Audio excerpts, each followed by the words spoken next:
Hi guys.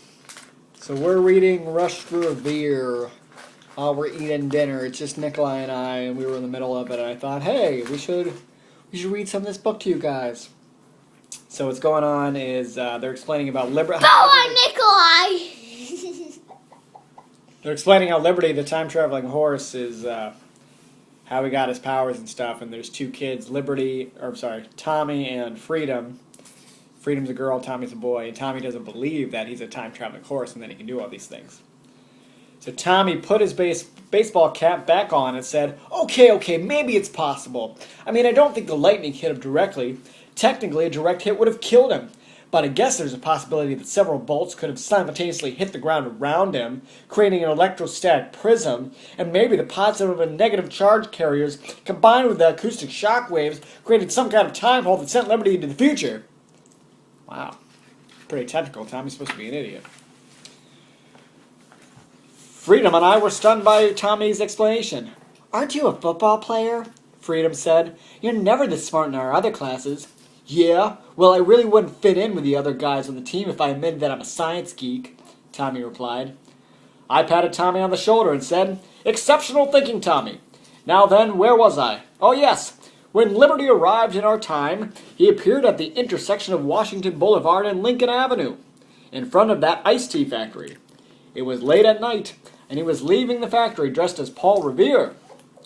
Wait, you were dressed like Paul Revere, like you are now? Asked Tommy. Yes, that's right, I said. I've been hired as part of a promotional campaign.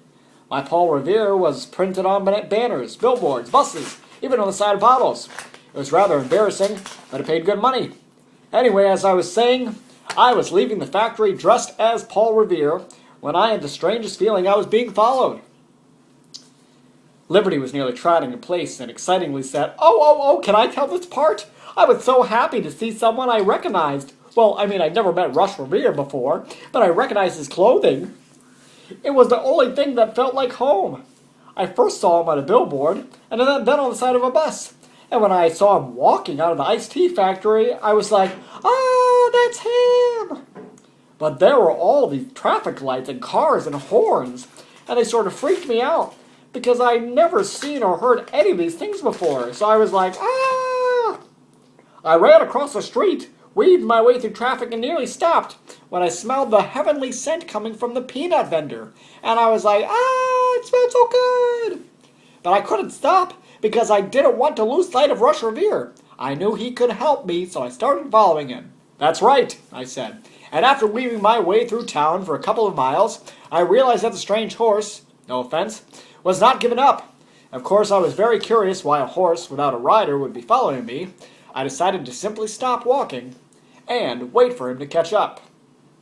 I'm glad you did, but if I were you, there's no way I would have stopped. I mean, you might be a mugger or a zombie, or even worse, the vacuum cleaner salesman, Liberty said. I continued. Hi there. Do you like this story? Huh? Yeah. Do you like this book? Kind of. Kind of? Mm-hmm. You should tell Grandma, because Grandma watches these videos, because she's the one who got you the book. Tell her what you like about the book so far.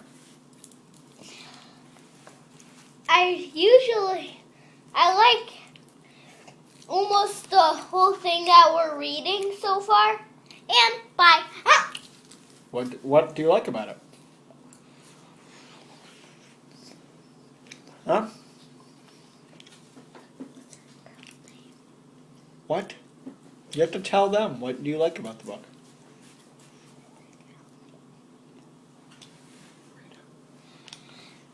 I like Frida is my favorite kid. Bye.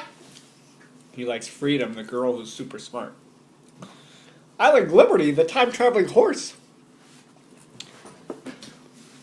Me too. And I like Rush, who talks like this all the time. Right? Same for me. So yeah, that was a little excerpt. I know you're probably lost because we're in the middle of chapter 3.